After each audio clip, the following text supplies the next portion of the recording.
안녕하세요. 편안한 노후 채널 시청자 여러분. 귀한 시간을 내어주셔서 감사합니다. 오늘 이야기는 시어머니의 상상 초월하는 요구에 맞서 이혼 위기에 놓인 며느리의 사연입니다. 회사에서 4억 원을 포상금으로 받은 저에게 시어머니는 도련님에게 2억을 주라고 강요하셨습니다. 거절하면 이혼하라고 하셨죠. 그런데 그때 묵묵히 있던 남편이 한마디를 내뱉자 시어머니는 말을 잇지 못했습니다. 창밖으로는 서울에 기습적으로 쏟아지는 소나기가 사무실 유리창을 회색빛으로 물들이고 있었습니다. 저는 뜨겁게 달아오른 휴대폰을 꼭 쥔 채 멍하니 유리창에 얼룩덜룩한 물줄기를 바라봤습니다. 밝게 켜진 화면에는 은행에서 온 문자 메시지가 보였습니다. 길게 이어진 숫자를 저는 3번이나 눈을 비비고 나서야 사실임을 믿을 수 있었습니다. 4억 원. 그것은 제가 지난 2년간 매달리며 피를 말렸던 대형 프로젝트의 성공 보너스였습니다. 꼬박 2년 동안 저는 새벽 일찍 출근하고 밤늦게 퇴근했습니다. 입찰 서류를 만드느라 꼬박 밤을 새운 날도 셀 수 없습니다. 주말에도 고객 접대를 나가야 했고 그 때문에 위장이 쥐어짜는 듯 아플 때도 많았습니다. 모든 땀과 눈물이 이제야 통장 안에 온전한 숫자로 보상받은 것입니다. 처음 든 생각은 소리 지를 듯한 흥분이 아니라 온몸에 퍼지는 깊은 안도감이었습니다. 저는 의자 뒤로 몸을 기댔고 눈을 감고 길게 숨을 내쉬었습니다. 이제 지난 몇 년간 우리 부부의 어깨를 짓눌렀던 경제적인 짐을 조금이나마 덜어낼 수 있게 되었습니다. 나중에 아이들 분유값 걱정은 안 해도 될 것이고 혹시 모를 비상금 마련을 위해 매 끼니를 아껴 먹지 않아도 될 것입니다. 가장 먼저 생각나는 사람은 현우, 바로 제 남편이었습니다. 저는 즉시 남편에게 전화를 걸었습니다. 두 번째 신호음이 울리기도 전에 현우는 전화를 받았습니다. 그의 따뜻하고 익숙한 목소리가 밖에 빗속 냉기를 몰아냈습니다. 응, 여보, 무슨 일이야? 이 시간에 웬일이야? 혹시 피곤해? 걱정 가득한 남편의 목소리에 저는 코끝이 찡해졌습니다. 현우는 언제나 같았습니다. 첫 마디는 항상 제가 피곤하진 않은지, 밥은 잘 챙겨 먹었는지를 묻는 것이었습니다. 오빠, 나 상금 받았어. 프로젝트 성공했어. 오빠, 저는 애써 침착한 목소리를 유지했지만 떨림을 숨길 수 없었습니다. 현우는 잠시 침묵하더니 기쁨을 참지 못하고 외쳤습니다. 정말이야? 세상에 너무 잘 됐다. 역시 우리 아내가 최고야. 난 여보가 해낼 줄 알았어. 정말 고생 많았어, 여보. 응, 4억 원이야. 아직도 믿기지 않아. 4억이나. 와, 이제 우리 여보가 큰손이 되었네. 오늘 저녁은 내가 제대로 한턱 쏴야겠어. 저는 웃음이 터졌고 행복의 눈물이 뺨을 타고 흘러내렸습니다. 저는 머릿속에서 맴돌던 계획들을 그에게 말했습니다. 오빠, 나는 이 돈으로 우리를 위한 큰 저축을 만들 생각이야. 그리고 양가 부모님께도 용돈을 좀 드리고 싶어. 우리 친정 부모님 집도 많이 낡았잖아. 비가 올 때마다 새는 지붕을 수리해드리고 싶어. 현우는 즉시 동의했습니다. 그의 목소리는 확신에 차 있었고 깊은 이해심이 담겨 있었습니다. 그럼 당연하지. 여보, 부모님은 널 키우느라 고생하셨잖아.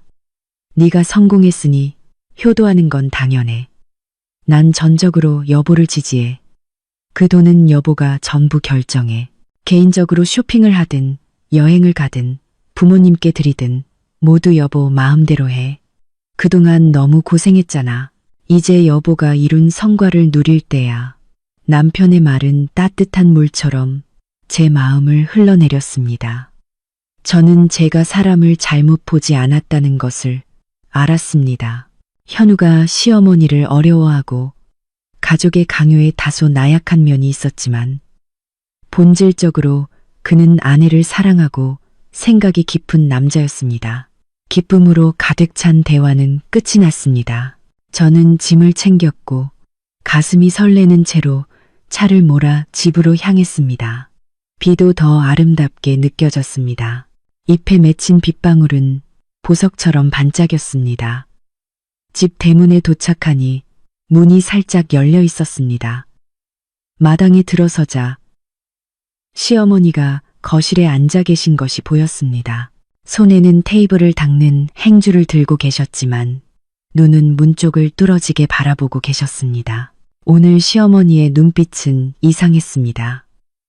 평소에 날카로운 잔소리하는 눈빛이 아니라 어떤 계산과 속셈이 섞인 듯한 이해하기 어려운 희색이었습니다. 지우야, 이제 왔니?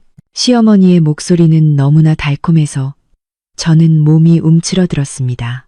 평소에는 저를 얘라고 부르거나 퉁명스럽게 말씀하셨습니다. 이 갑작스러운 변화는 제게 불길한 예감을 불러일으켰습니다. 아까 현우에게 전화했을 때를 떠올렸습니다. 혹시 어머니가 무언가를 들으신 걸까요? 아니면 현우가 너무 기뻐서 어머니께 자랑했을 수도 있습니다. 저는 공손하게 인사했습니다. 네, 어머니, 이제 왔어요. 저녁 식사는 하셨어요? 아직 안 했지. 오늘 네가 좋아하는 반찬들로 다 만들었어.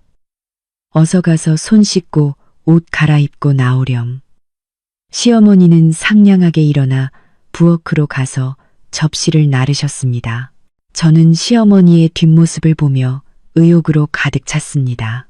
이 집에서 지난 몇 년간 시어머니가 저를 위해 저녁 식사를 차려주신 횟수는 손에 꼽을 정도였고 그때마다 돈과 관련된 부탁이 있었습니다. 저는 침실로 들어갔고 현우가 책을 읽고 있는 것을 보았습니다.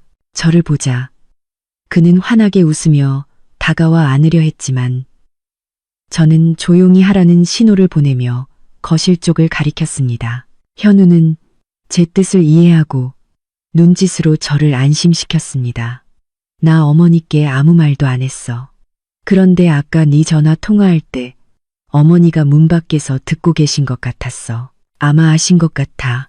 저는 한숨을 쉬며 가방을 침대에 내려놓았습니다. 이제 폭풍이 몰려오겠네요. 저희 시어머니는 돈에 극도로 민감한 분이셨고 특히 며느리의 돈에 대해서는 더욱 그러했습니다. 어머니는 며느리가 시집 오면 모든 것이 시댁의 것이라고 생각하는 분이었습니다. 제가 번 돈 역시 이 집의 돈이라는 것이었습니다. 저는 편한 복장으로 갈아입고 심호흡을 하며 평정심을 되찾았습니다. 무슨 일이 있어도 저는 제 입장을 고수해야 한다고 다짐했습니다. 이 돈은 제 땀과 눈물로 얻은 것입니다.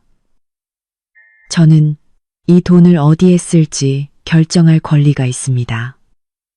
저는 지난 몇 년간의 노력이 부당하게 침해당하는 것을 용납할 수 없었습니다. 식당으로 걸어 나가자 시어머니뿐만 아니라 수아도 있었습니다. 제 귀하신 시누이가 상석에 버젓이 앉아 있었습니다. 수아는 닭다리를 뜯고 있었는데 제가 나가도 인사조차 하지 않고 눈길만 한 번 주고는 다시 먹기 시작했습니다. 시어머니는 친절하게 저를 위해 의자를 당겨주셨습니다. 앉으렴, 지우야. 오늘은 우리 집에 좋은 일이 있으니 잘 먹어야지. 저는 진수성찬으로 차려진 식탁을 보며 아마 이것이 폭풍 전의 마지막 평화로운 식사일 것이라고 마음속으로 생각했습니다. 오늘 식탁의 분위기는 낯설 정도로 답답했습니다. 시어머니는 계속 제 밥그릇에 반찬을 얹어주셨고 마을 사람들의 이야기, 물가 상승에 대한 이야기, 그리고 제가 요즘 얼굴빛이 좋아지고 부자 관상이라는 칭찬을 끊임없이 하셨습니다. 옆에 앉은 수아는 이따금 식탁 아래로 제 발을 툭툭 치며 빈정거리는 목소리로 말했습니다. 새언니, 요즘 대박 터졌다면서 회사에서 상금 엄청 많이 받았다던데요. 저는 살짝 놀라 현우를 힐끗 쳐다보았습니다. 현우는 고개를 숙이고 밥만 먹었고 얼굴에는 약간의 긴장감이 있었습니다. 저는 수아에게 돌아섰고 형식적인 미소를 지었습니다. 몇 년간 열심히 일한 결과로 작은 성과를 얻었다고 할 수 있죠. 수아 씨, 그런데 소식통이 빠르시네요. 시어머니가 즉시 끼어들었고 켜진 TV 소리를 압도하는 큰 목소리로 말씀하셨습니다. 에이, 가족끼리 뭘 숨기고 그래. 아까 낮에 현우가 통화하는 걸 엄마가 얼핏 들었는데 4억 원 상금이라고 하던데. 맞니? 예. 저는 밥그릇을 내려놓았고 더 이상 피할 수 없다는 것을 알았습니다. 저는 조용히 고개를 끄덕였습니다.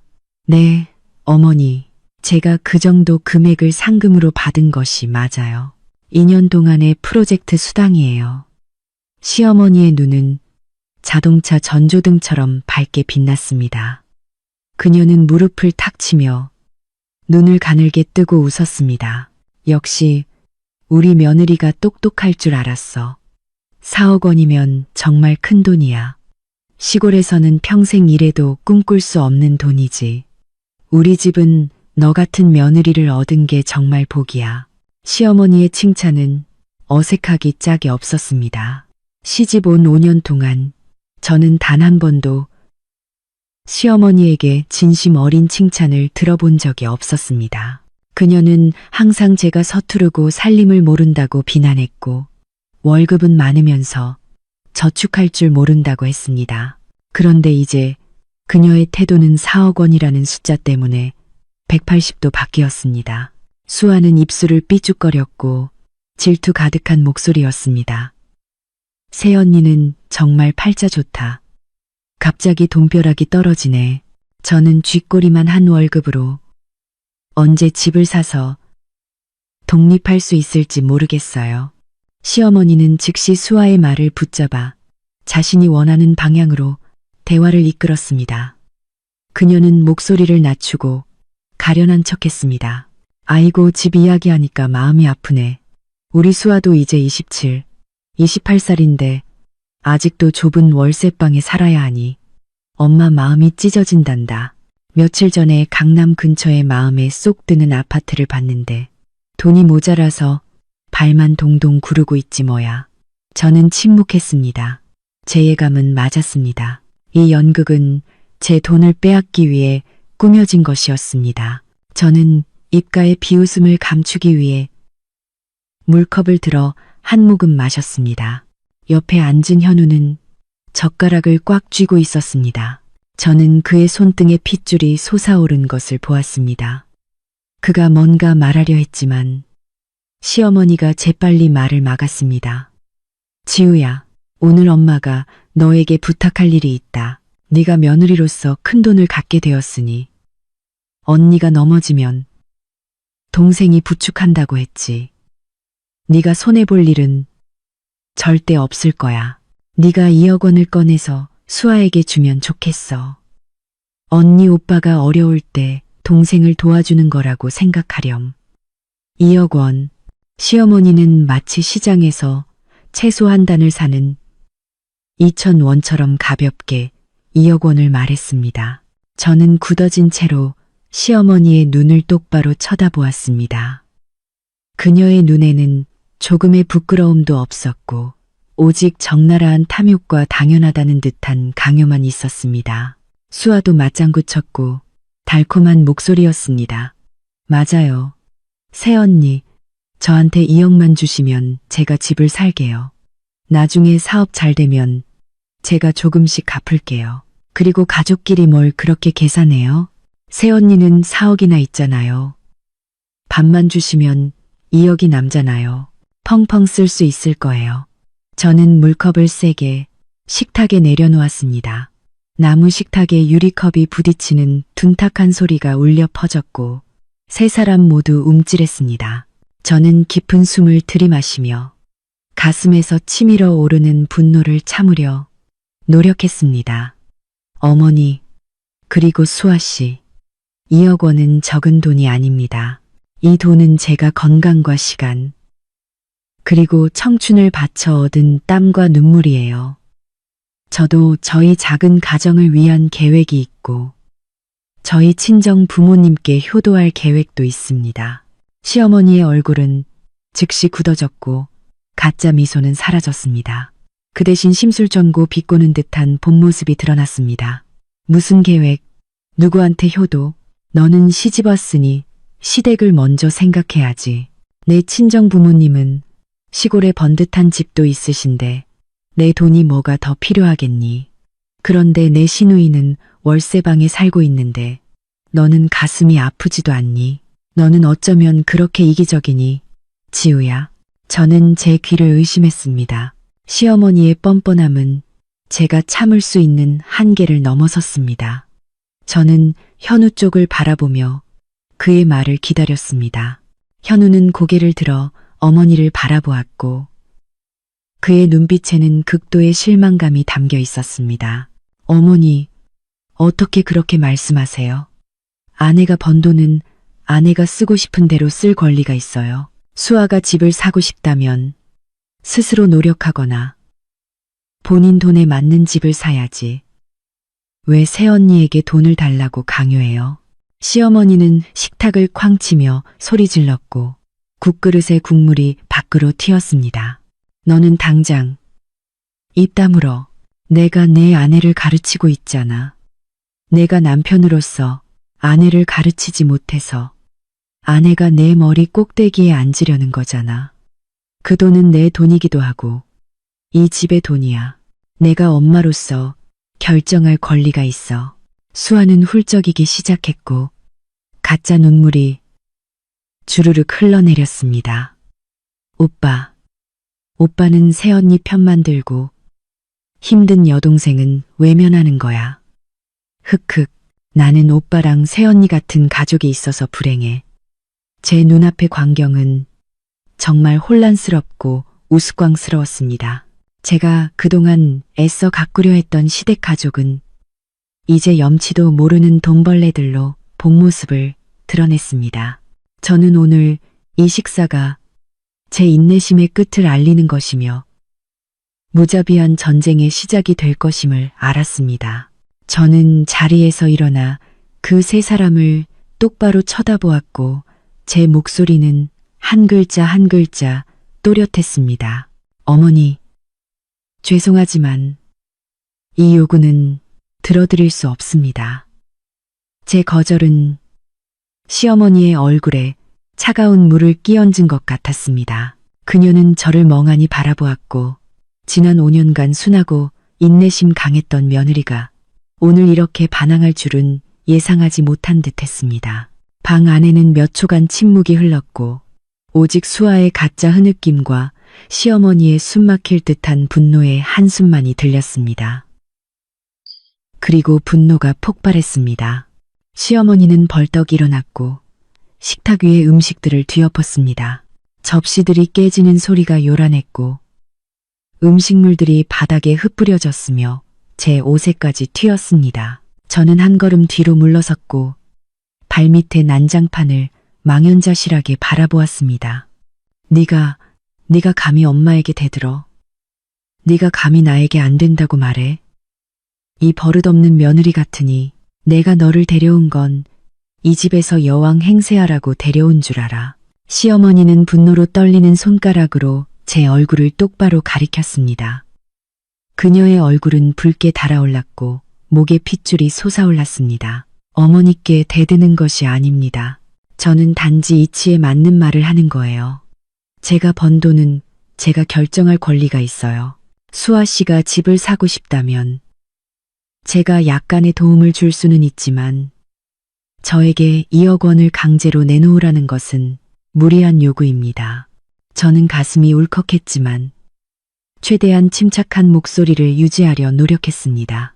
저는 시어머니와 말다툼하는 추한 여자가 되고 싶지 않았습니다. 저는 저의 마지막 존엄성을 지키고 싶었습니다. 수아는 어머니가 강하게 나오자 더욱 기세등등해졌습니다. 그녀는 눈물을 닦고 일어서서 저를 손가락질하며 신랄한 목소리로 말했습니다. 새언니 말은 참 잘한다. 약간의 도움이 얼마나 되겠어. 4억 원이라는 큰 돈을 가지고 있으면서 나한테 절반을 주면 새언니가 죽기라도 해. 새언니 너무 인색하게 굴지 마. 분명 그 돈을 친정 부모님께 갖다 바치려는 거겠지. 자기 식구만 챙기는 며느리. 수아의 말은 제 인내심의 한계를 정확히 건드렸습니다. 그녀는 저를 모욕할 권리는 있지만 제 부모님을 건드릴 권리는 없습니다. 수아 씨, 말 조심하세요. 제 부모님은 저를 훌륭하게 교육하셨고 제가 부모님께 효도하는 것은 당연한 도리입니다. 수아 씨도 자식이잖아요. 어머니께 뭘 해드렸어요. 여기서 징징대면서 돈이나 뜯어내려고 하는 거 말고. 수아는 말문이 막혔고 얼굴이 붉어졌습니다. 그녀는 시어머니에게 돌아가 발을 쿵쿵 굴렀습니다. 엄마 좀 봐.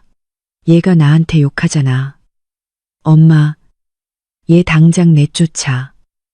나 이런 새언니랑 못 살아. 시어머니는 상처 입은 짐승처럼 소리 질렀고 저를 때리려고 달려들었습니다. 하지만 그녀의 손이 제 뺨에 닿기도 전에 다른 손이 그녀를 붙잡았습니다. 현우였습니다. 현우는 제 앞에 서서 어머니의 손목을 꽉 잡았습니다. 그의 얼굴은 차가웠고 원래는 온순했던 그의 눈에는 분노의 불꽃이 이글거렸습니다. 어머니, 그만하세요. 누굴 때리려고 하세요? 아내가 뭘 잘못했기에 때리려 하세요? 시어머니는 아들을 보고 깜짝 놀랐습니다. 그녀는 손을 뿌리치고 비통하게 외쳤습니다. 아니, 네가 얘 편을 들어. 이 여자 때문에 네 엄마에게 대들어. 현우, 너 이 불효자식. 내가 너를 이렇게 키웠는데 이제 네 아내 때문에 엄마와 네 여동생이 모욕당하는 걸 보고만 있어. 네가 잘났어. 그녀는 저를 향해 돌아서며 잡아먹을 듯한 눈빛을 보냈습니다. 네가 무슨 짓을 했길래 내 아들에게 홀렸니? 이 집은 제 몫을 챙기려는 며느리를 들이지 않아. 하나는 2억 원을 수아에게 내놓는 것, 아니면 당장 이 집에서 나가. 나는 현우에게 너와 이혼하라고 할 거야, 당장. 이것이 최후 통첩이었습니다. 시어머니는 우리의 결혼 생활을 협박의 도구로 삼아 돈을 갈취하려 했습니다. 그녀는 제가 현우를 사랑하고 이 가정이 필요하다고 생각했기에 제가 양보할 것이라고 믿었습니다. 하지만 그녀는 착각했습니다. 제가 현우를 향한 사랑은 진실이었지만 제 자존심은 그보다 더 컸습니다. 저는 현우의 반응을 기다렸습니다. 만약 오늘 그가 침묵하거나 저에게 참아 엄마에게 돈을 드려라고 말했다면 지난 5년간의 결혼 생활은 여기서 끝났을 것입니다. 저는 아내를 지키지 못하는 남편에게 미련을 두지 않을 것입니다.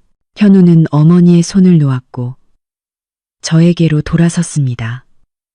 그의 눈에는 고통과 함께 확고한 결심이 담겨 있었습니다. 그는 손을 들어 제 머리카락을 부드럽게 쓰다듬었고 제 어깨에 묻은 음식물을 닦아주었습니다. 그 부드러운 행동에 제 마음은 무너져 내렸습니다.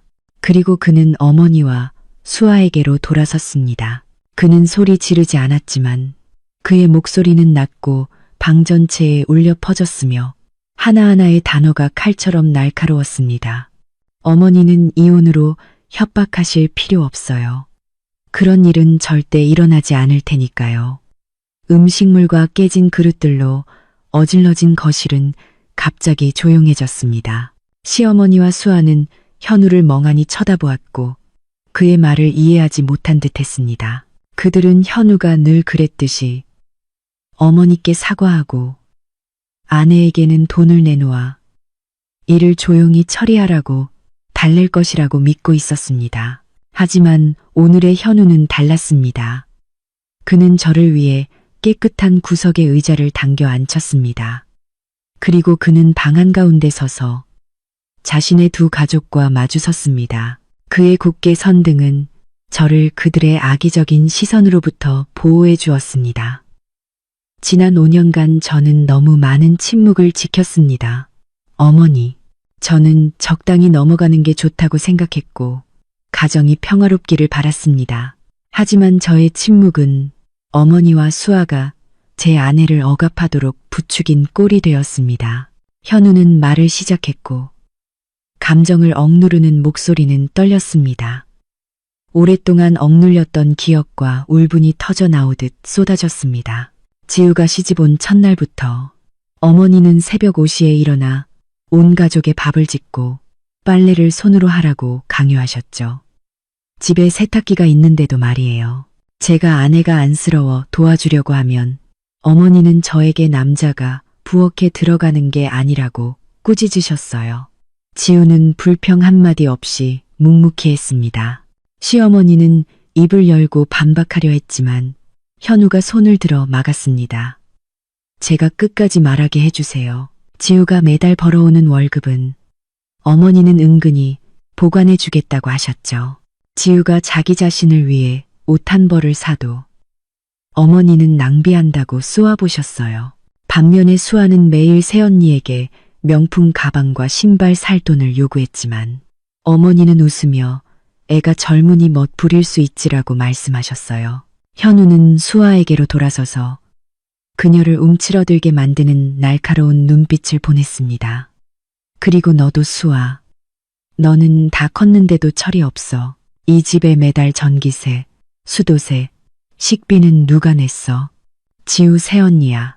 너는 몇 년째 일하고 있는데 네가 생활비에 보탠 돈이 단 한 푼이라도 있어?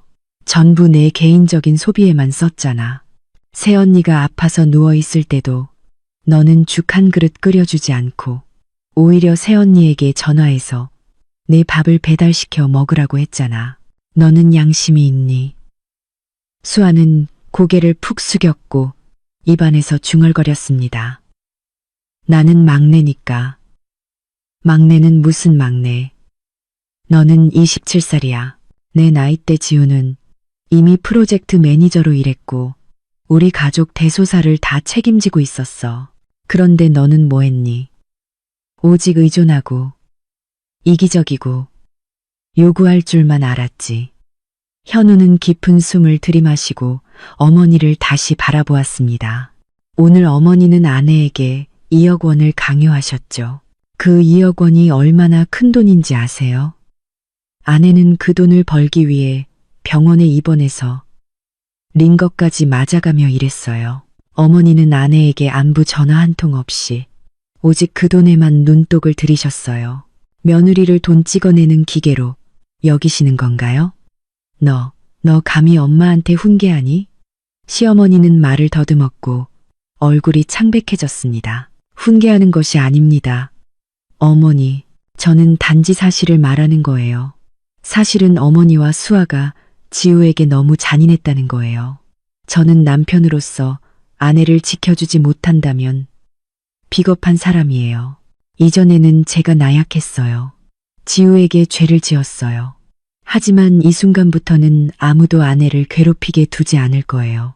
그것이 어머니라도 말이에요. 그런자 저는 뒤에 앉아 있었고 눈물이 멈추지 않고 흘렀습니다. 슬픔 때문이 아니라 감동 때문이었습니다. 마침내 저의 남편이 일어섰습니다.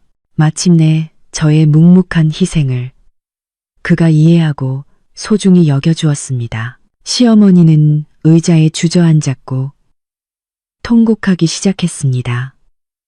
망구불변의 레퍼토리가 시작되었습니다. 오, 하늘이시여, 내가 아들을 몇 년을 키웠는데 이제 아내가 시키는 대로 엄마를 욕하네. 내가 어떻게 살겠니? 그래, 차라리 내가 죽어버려야지. 그래야 너희들이 만족하겠니? 그녀는 울면서 식탁과 의자를 쿵쿵 쳤습니다. 예전 같았으면 현우는 허둥지둥 달려가 사과하고 어머니를 달랬을 것입니다. 하지만 오늘은 그는 가만히 서서 어머니의 연극을 지켜보았습니다. 그의 눈빛은 너무나 차가워서 저조차도 놀랐습니다.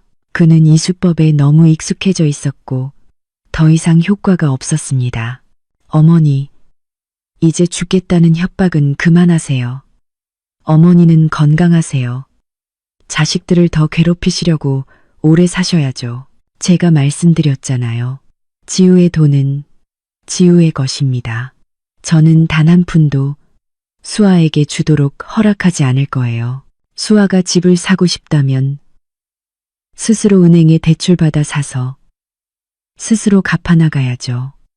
그래야 돈의 소중함을 알게 될 겁니다.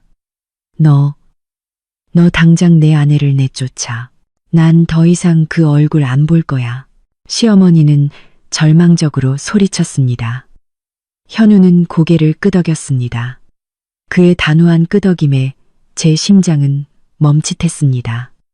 좋아요. 어머니가 저희를 내쫓고 싶으시다면 저는 아내와 함께 나가겠습니다. 저는 그를 올려다보았고 제 귀를 믿을 수 없었습니다. 현우는 저를 일으켜 세웠고 그의 따뜻한 손은 제 차가운 손을 꽉 잡았습니다.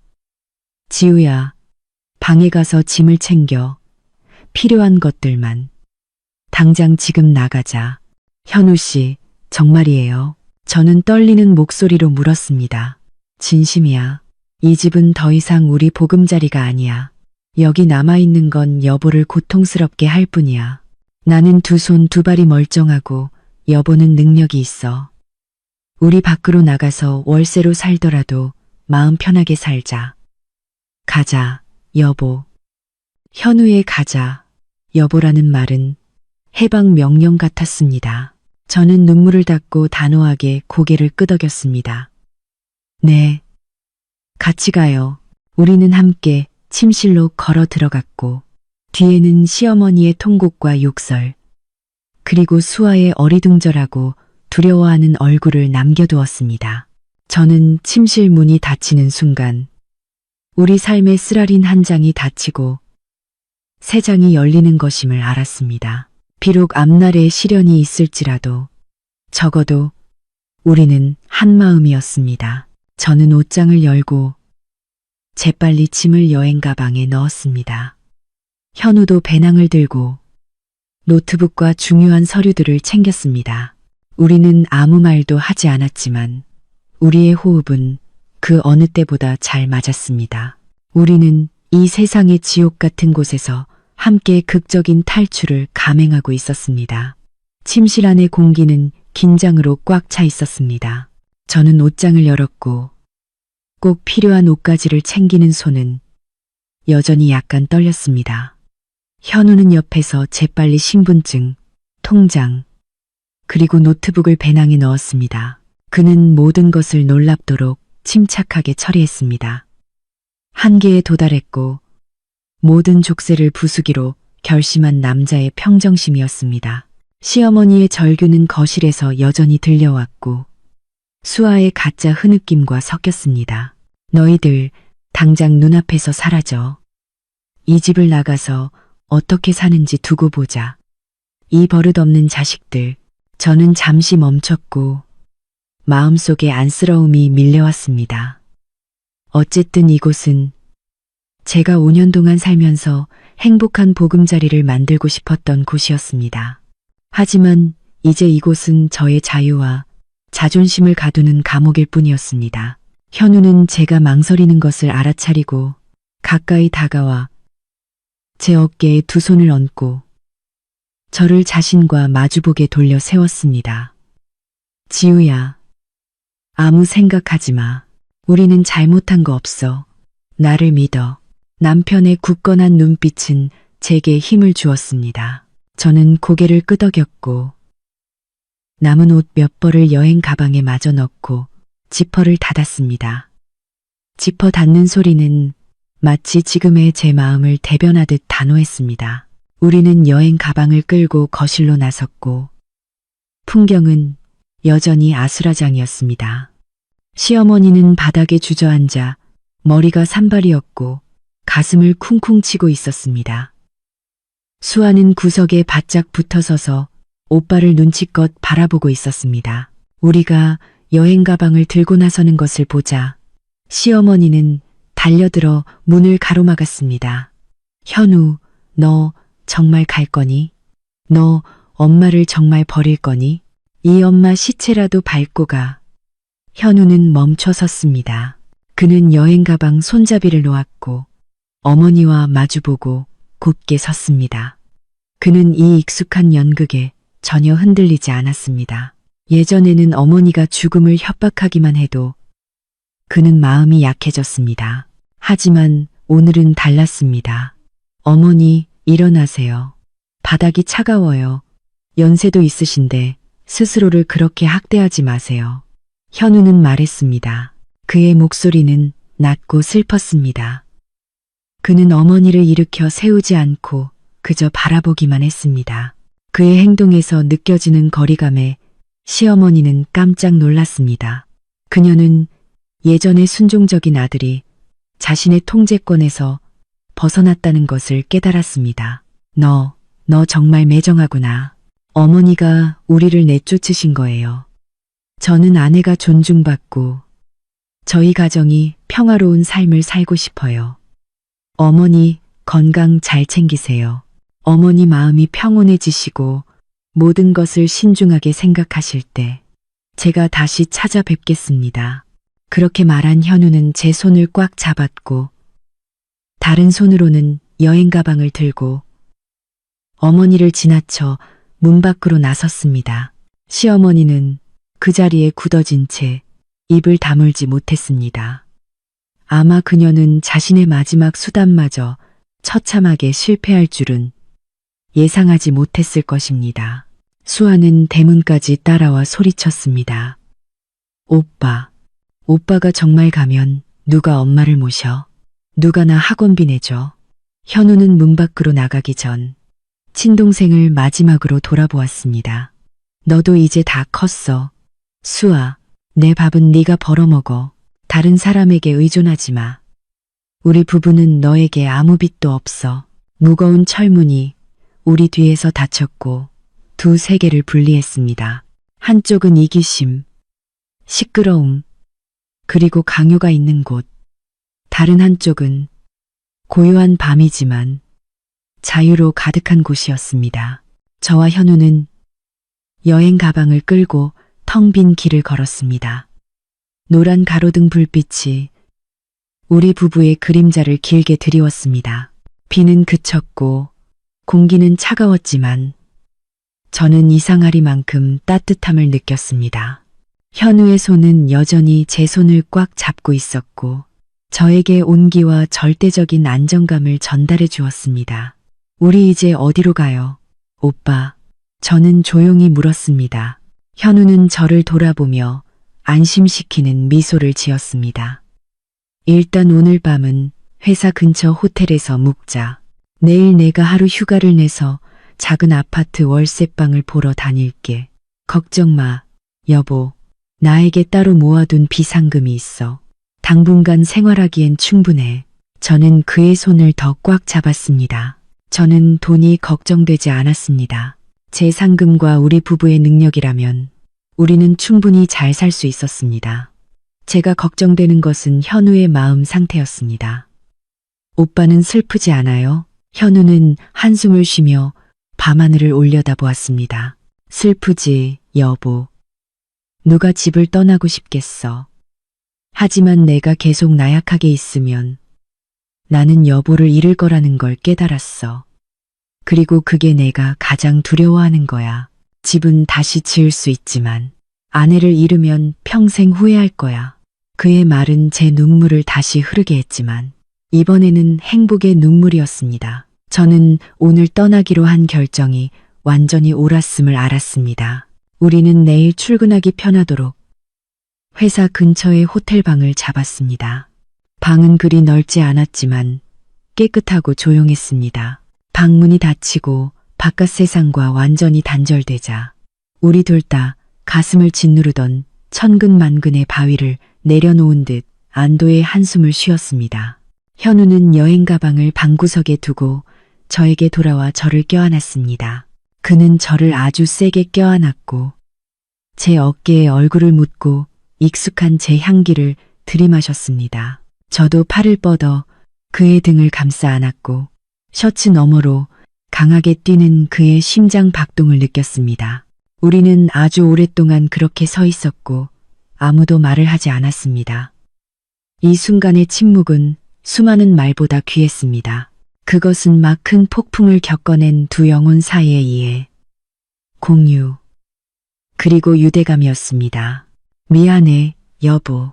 현우는 제 귀에 속삭였고 그의 목소리는 감격으로 갈라졌습니다. 지난 몇 년 동안 당신을 고생하게 해서 미안해. 이제야 당신을 지켜줄 용기를 내서 미안해. 나는 정말 나쁜 남편이야.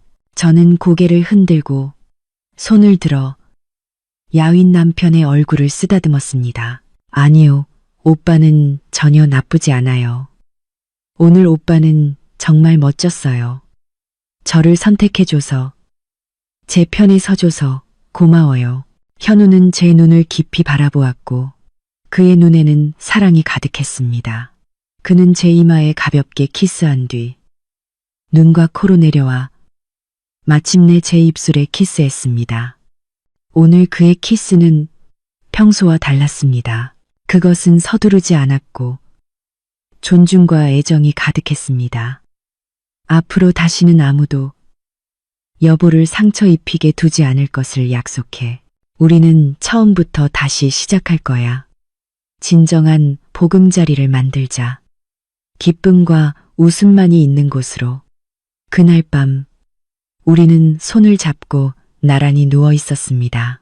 방은 너무나 고요해서 저는 남편의 규칙적인 숨소리를 들을 수 있었습니다. 시댁에서 밤새 뒤척이며 시어머니의 눈치를 봐야 했던 수많은 밤이 지나고 오늘은 제가 처음으로 진정한 평화를 느낀 밤이었습니다.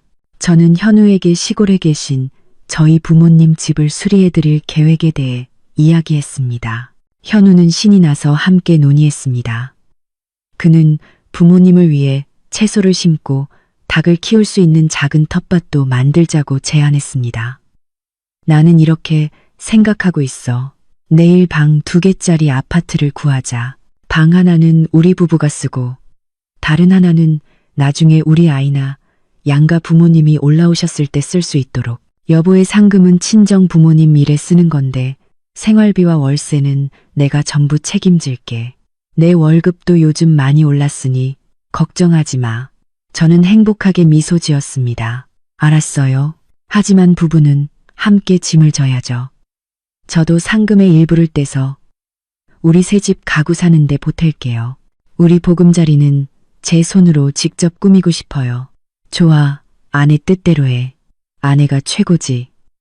우리는 그렇게 밤늦게까지 속삭이며 대화했습니다.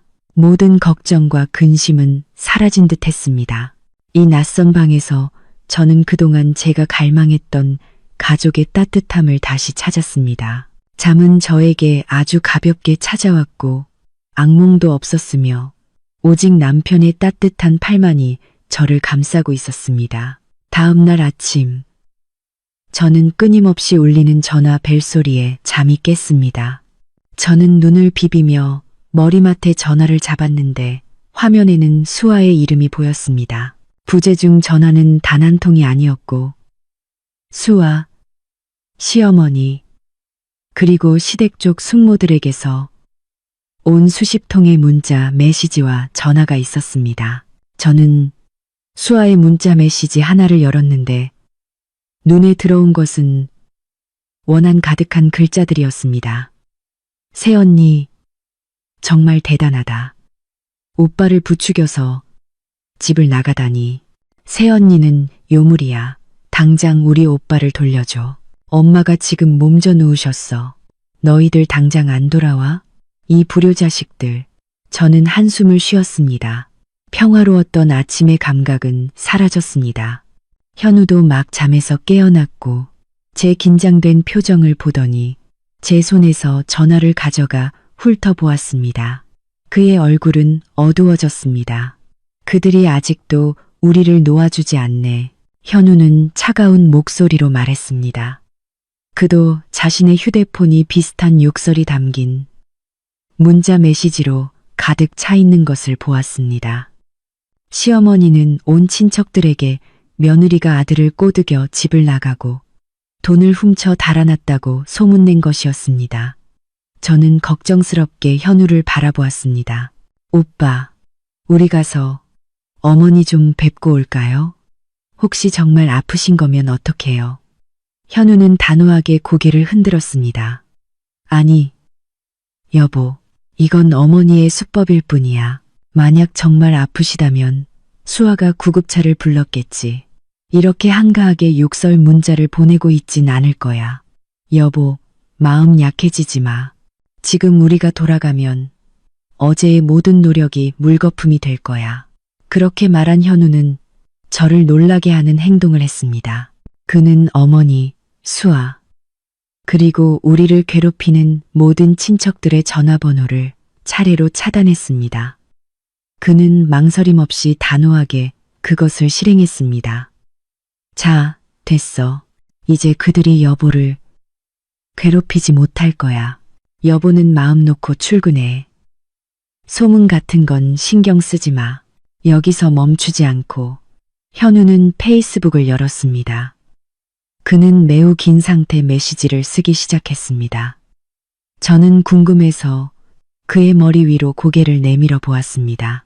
어머니와 여동생, 그리고 우리 가족 일에 관심 가져주시는 모든 분께 김현우는 저와 제 아내의 가출이 전적으로 저의 개인적인 결정이며 누구의 사주도 없었음을 분명히 밝힙니다. 저는 아내를 부당한 강요와 끝없는 탐욕으로부터 지키기 위해 집을 떠났습니다. 제 아내가 번 돈은 그녀의 땀과 눈물이며 그 누구도 빼앗을 권리가 없습니다. 저는 여전히 어머니의 아들이며 어머니가 정말 연로하시거나 편찮으실 때 부양할 책임은 다할 것입니다. 하지만 저는 제 여동생의 게으름과 의존성을 묵인하는 것을 거부합니다. 수아는 이제 성인이니 스스로 자신의 두 발로 서야 합니다. 부디 우리 부부의 사생활을 존중해 주십시오.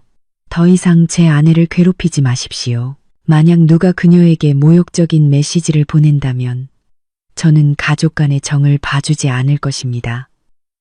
현우는 게시 버튼을 눌렀습니다. 어젯밤 저희 두 손이 꽉 잡고 있는 사진도 함께 올렸습니다. 몇 분 만에 그 게시물은 수많은 반응을 얻었습니다. 친구들과 동료들은 현우의 용감한 행동을 지지하는 댓글을 달았습니다. 오빠, 이렇게까지 강하게 나가면 사람들이 이상하게 보지 않을까요? 저는 걱정하며 물었습니다. 현우는 미소를 지으며 제 머리를 쓰다듬었습니다. 바른 나무는 바람에 흔들리지 않는 법이야. 여보, 한 번은 확실하게 해야 그들이 무서워하고 우리를 내버려 둘 거야. 나는 여보가 더 이상 어떤 억울함도 겪는 것을 원치 않아. 이제 옷 갈아입고 아침 먹고 출근하자. 여보, 남편의 자신감 넘치는 모습을 보니 제 마음은 가벼워졌습니다. 현우는 정말로 변했습니다. 그는 모든 폭풍으로부터 저를 보호해줄 든든한 기둥이 되었습니다.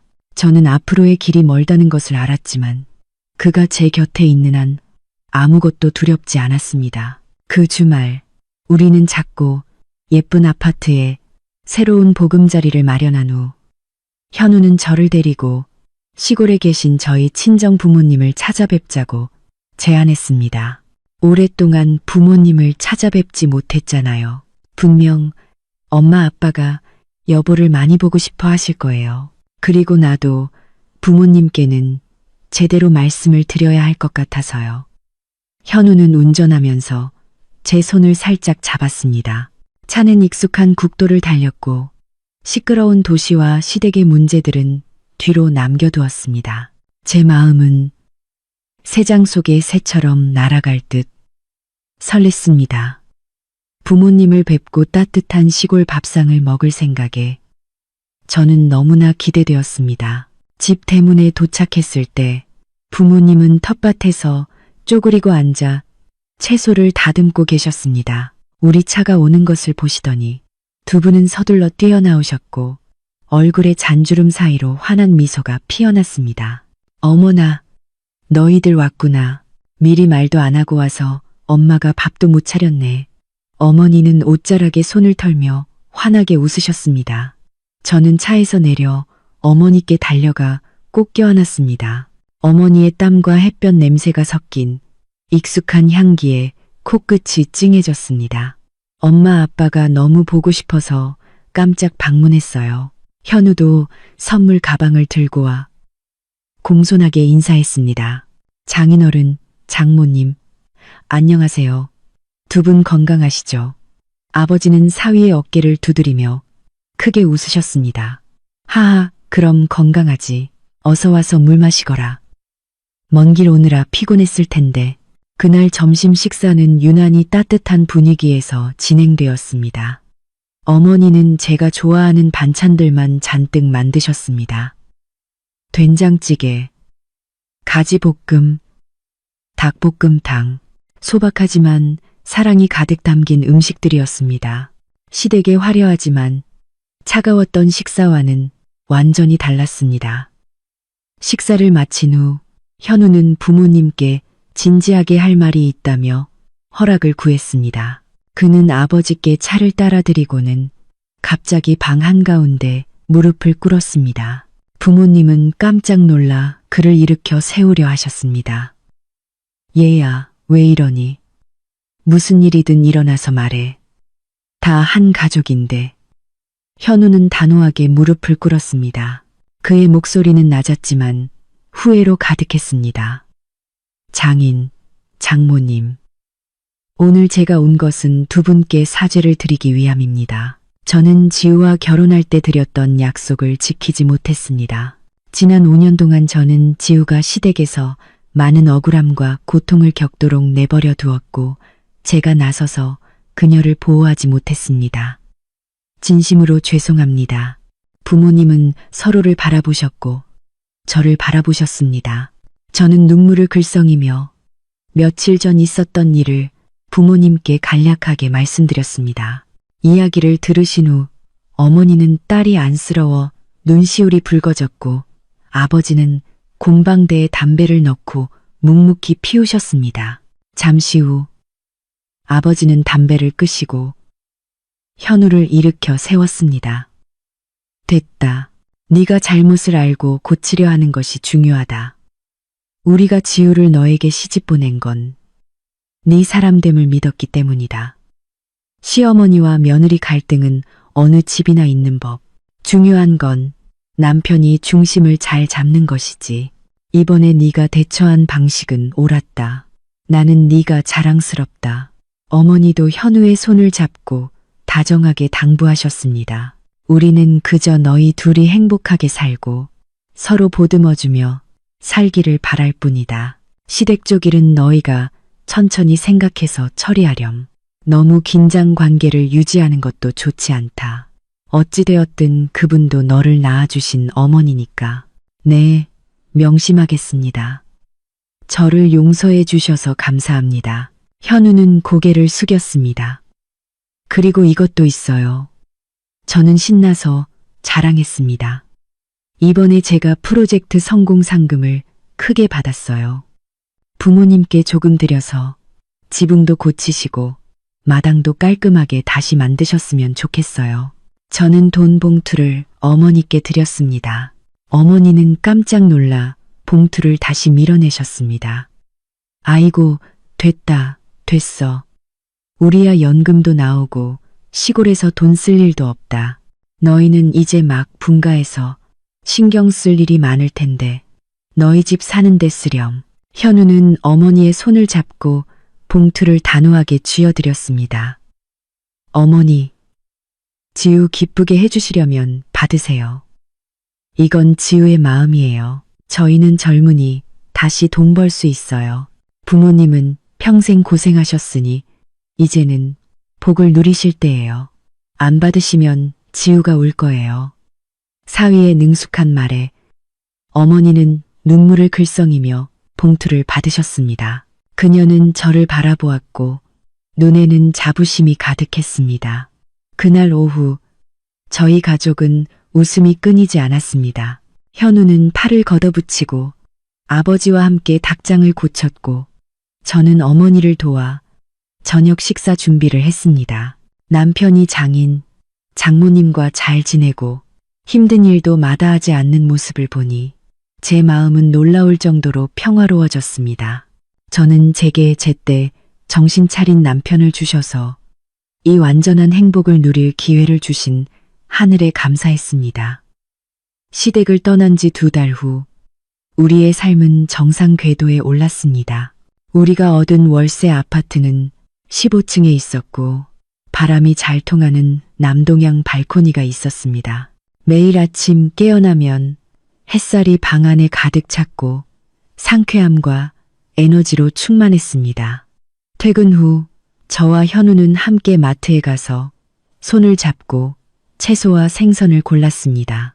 더 이상 시어머니와 시누이를 위해 서둘러 밥을 할 필요도 없었고 누구의 눈치를 볼 필요도 없었습니다. 우리 둘만의 저녁 식사는 소박했지만 웃음으로 가득했습니다. 어느 주말 저녁 현우는 식탁에 도시계획 지도를 펼쳐놓았고 그의 눈은 반짝였습니다. 여보, 이리 와봐. 보여줄 게 있어. 저는 과일을 깎다가 남편의 부름에 달려가 그의 옆에 앉았습니다. 뭔데요, 오빠? 부동산 투자라도 하려는 거예요. 현우는 웃으며 고개를 저었습니다. 아니, 우리 집을 찾고 있어. 내가 몇 년 동안 모은 돈에 여보의 상금을 합치면 우리는 더 넓고 좋은 아파트를 할부로 살 수 있을 것 같아. 이 지역은 어때? 현우는 새로 건설 중인 아파트 단지를 손가락으로 가리켰습니다. 공원, 수영장, 학교 등 모든 편의 시설이 갖춰져 있었습니다.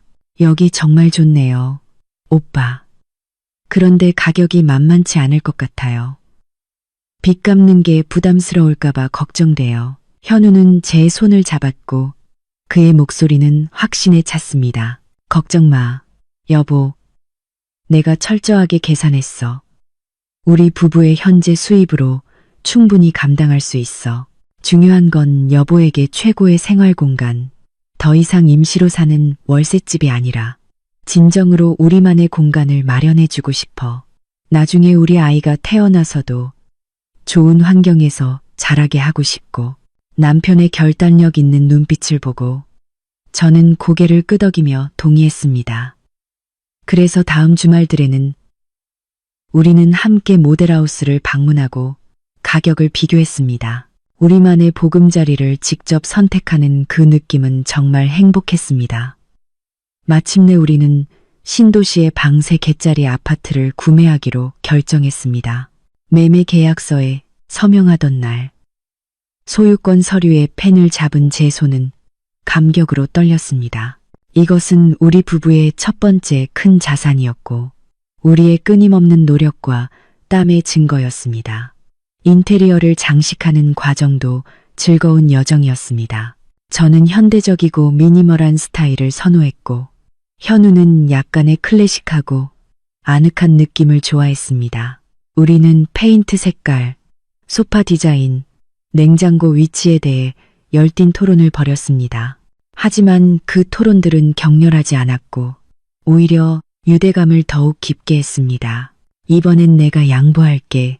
아내가 최고지. 아내의 의견은 곧 하늘의 뜻이야. 제가 커튼 색깔을 고집할 때마다 현우는 웃으며 물러섰습니다.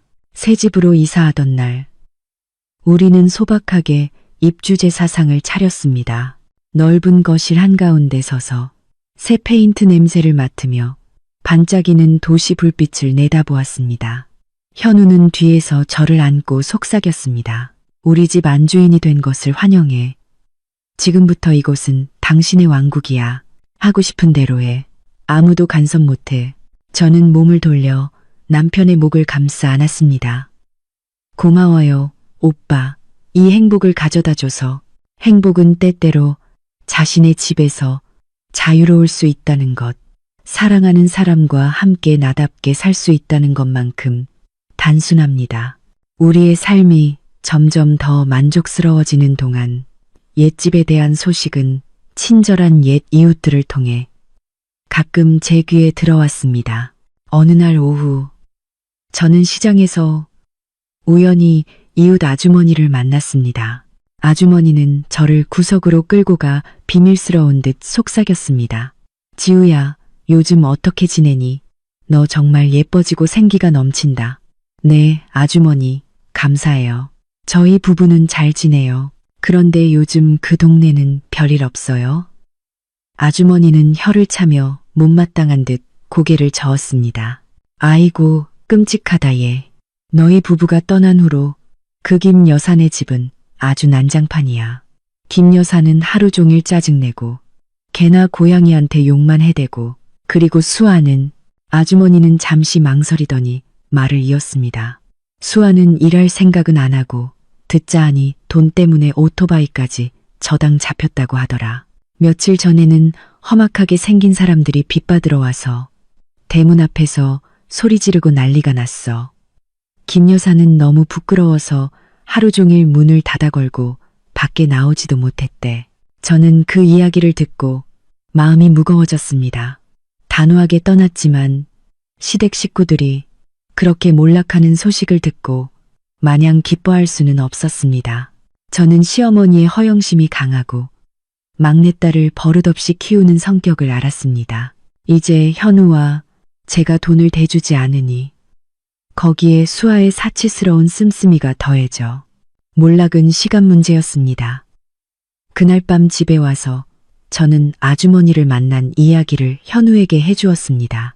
현우는 침묵했고 그의 얼굴에는 잠시 슬픔이 스쳤지만 이내 단호함을 되찾았습니다. 나도 이미 예상하고 있었어.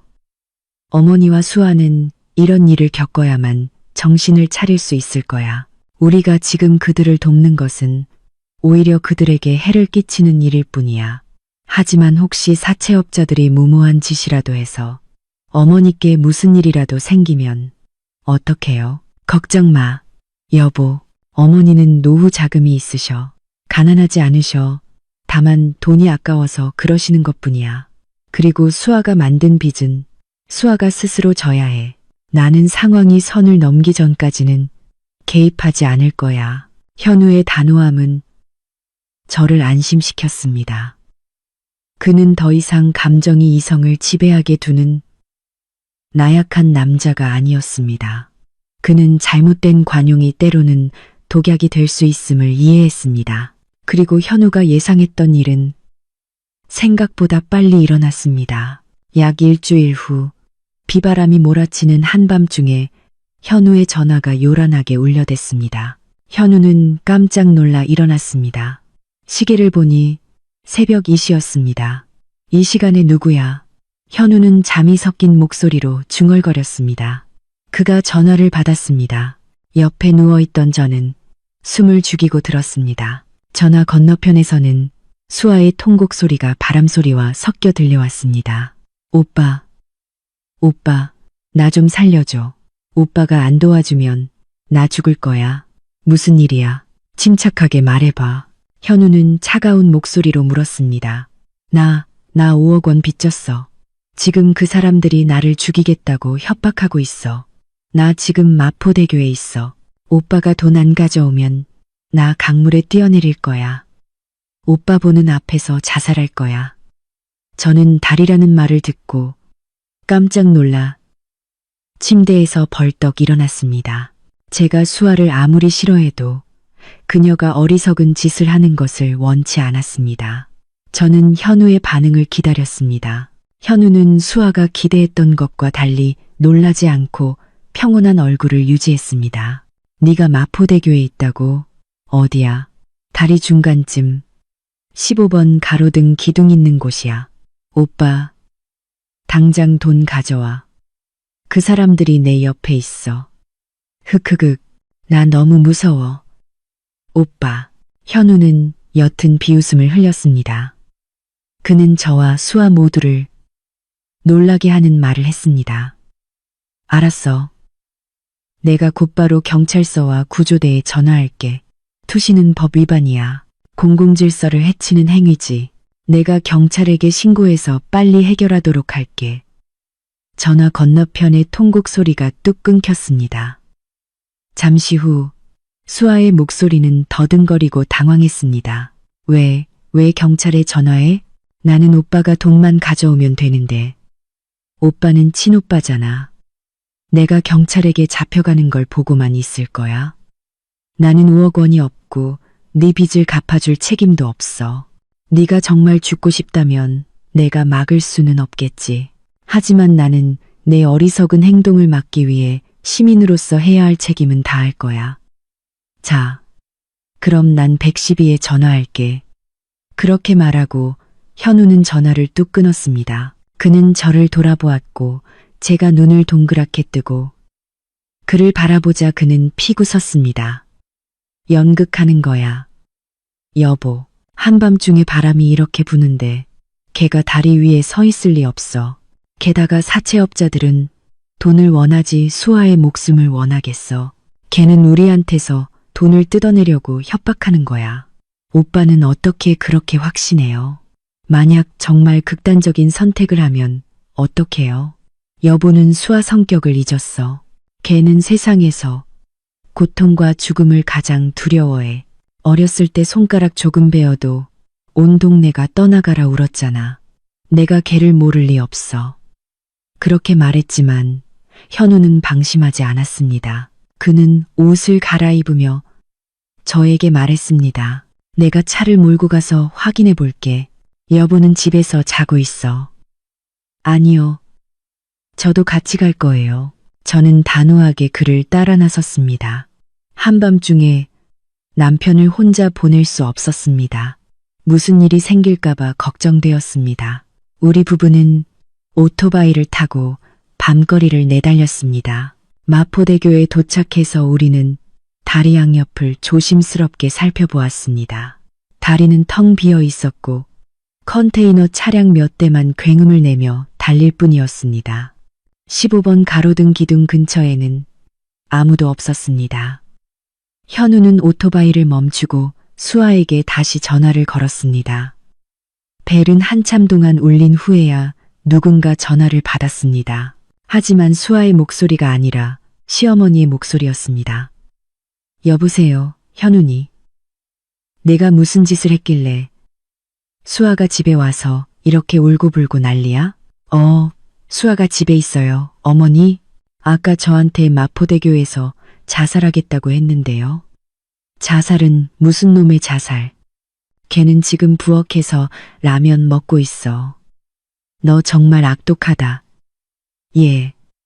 동생이 궁지에 몰려서 너한테 협박이라도 한 거겠지. 동생을 불쌍히 여기지는 못할 망정. 경찰에 신고해서 잡으라고 해. 너 이 집안 다 죽이려고 작정했니? 현우는 씁쓸하게 웃었습니다. 역시 그의 예상대로였습니다. 모든 것이 어머니의 조력 또는 묵인하에 이루어진 귀하신 여동생의 서툰 연극이었습니다. 어머니, 수아한테 다음번엔 연기를 좀 더 그럴듯하게 하라고 전해주세요. 저는 더 이상 어머니와 수아에게 휘둘리던 옛날의 현우가 아니에요. 그리고 빚은 만든 사람이 갚아야죠. 마지막으로 말씀드리는데 저는 단 한 푼도 갚아주지 않을 거예요. 그날 밤의 사건은 현우가 가족에 대한 인내심을 완전히 잃게 만든 결정타였습니다. 그는 강한 조치가 없으면 수아가 영원히 기생하며 문제를 일으키는 철없는 어른으로 남을 것임을 깨달았습니다. 며칠 후 사채업자들이 현우의 회사까지 찾아왔습니다. 그들은 문신으로 가득한 험악한 얼굴에 위협적인 태도를 취했습니다. 그들은 수아의 서명이 있는 차용증 뭉치를 현우의 책상 위에 던졌습니다. 네가 수아 오빠지. 걔가 원금이랑 이자 합쳐서 우리한테 5억 빚졌는데 네가 대신 갚아준다고 했다며. 이제 어떻게 할래? 현우는 침착하게 그들을 앉으라고 권했고 물까지 따라주었습니다. 그는 차용증을 집어들고 꼼꼼하게 살펴보았습니다. 동생이 이 돈을 뭐에 썼는지 여쭤봐도 될까요? 두목처럼 보이는 남자가 턱을 치켜들었습니다. 가상화폐니 FX 마진 거래니 뭐 그런 거에 썼지. 다 날렸어. 이제 쥐 죽은 듯이 숨어 다니고 우리가 걔를 못 찾으니 너를 찾아온 거 아니야. 현우는 고개를 끄덕이고 차용증을 내려놓았습니다. 첫째, 이 차용증에는 제 연대보증 서명이 없습니다. 법적으로 저는 제 여동생의 빚을 대신 갚아줄 의무가 없습니다. 둘째, 제 여동생은 18세 이상이며 민법상 행위 능력이 충분합니다. 그녀는 자신의 행동에 대해 스스로 법적인 책임을 져야 합니다. 야, 너 지금 나한테 법 조항 따지면서 말장난하려는 거야. 나는 법이고 나발이고 모르겠고 난 네가 개오빠고 네가 돈이 있으니 갚아야 하는 것만 알아. 안 갚으면 이 회사 아주 박살 낼 거야. 그 남자는 책상을 치며 위협했습니다. 현우는 그의 눈을 똑바로 쳐다보았고 그의 눈빛은 두려움 없이 날카로웠습니다. 만약 여기서 소란을 피우신다면 저는 CCTV를 확인하고 즉시 경찰에 신고할 겁니다. 사채업자들, 당신들도 고금리 대출은 불법인 거 아시죠? 당신들도 법적인 문제에 엮이고 싶지는 않을 텐데요. 현우가 강하게 나오자 그들은 주춤하는 듯 보였습니다. 현우는 말을 이어갔고 목소리는 부드러워졌지만 설득력이 있었습니다. 제가 당신들을 위한 해결책을 하나 제시하죠. 당신들은 계속 수아를 찾아서 그녀가 빚을 갚도록 압박하세요. 저는 대신 갚아주지는 않겠지만 당신들이 빚을 받는 것을 방해하지도 않을 겁니다. 물론 그녀의 생명과 건강을 침해해서는 안 됩니다. 그녀가 두려움을 맛보아야만 철이 들 거예요. 사채업자들은 이 오빠의 태도에 놀란 듯 서로를 쳐다보았습니다. 보통은 가족들이 난리가 나서 이를 조용히 해결하려 돈을 갚아주기 마련인데 현우는 오히려 그들에게 여동생에게 빚을 받으라고 청신호를 켜준 것이었습니다. 좋아, 너 배짱 있네. 내 방식대로 할게. 하지만 내 동생 편안하게 살지는 못할 거라고 각오해. 사채업자들이 떠난 후 현우는 어머니에게 전화했습니다. 어머니, 방금 사채업자들이 저를 찾아왔었어요. 제가 그들에게 이야기했으니 이제 그들이 수아에게 빚을 갚으라고 압박할 거예요. 어머니, 집이나 땅을 팔아 빚 갚아줄 생각은 하지 마세요. 수아가 스스로 일해서 조금씩 갚도록 놔두세요. 이번에 어머니가 수아를 감싸주시면 다음번에는 10억 원짜리 빚을 만들 거예요. 시어머니는 전화 건너편에서 울고불고 난리를 쳤지만 현우가 말한 대로 실행할 것임을 알았습니다. 이번에는 그녀도 사랑하는 딸이 냉혹한 현실과 마주하도록 내버려 둘 수밖에 없었습니다. 그 후 수아는 사채업자들에게 끈질기게 추적당했고 숨어 다니느라 집에 올 엄두를 못 냈습니다. 결국 그녀는 경기도의 한 공단에서 공장 노동자로 일하게 되었고 기숙사에서 생활하며 매달 월급에서 빚을 갚기 위해 공제당했습니다. 고되고 궁핍한 삶은 이 제멋대로인 아가씨에게 노동의 가치와 돈의 소중함에 대한 첫 번째 교훈을 가르치기 시작했습니다. 저는 남편의 변화를 보며 속으로 존경심을 느꼈습니다. 그는 저와 우리 작은 가정을 지켰을 뿐만 아니라 냉혹하지만 필요한 방식으로 여동생을 구하려고 노력하고 있었습니다. 이것이 진정한 가장의 본 모습이었습니다.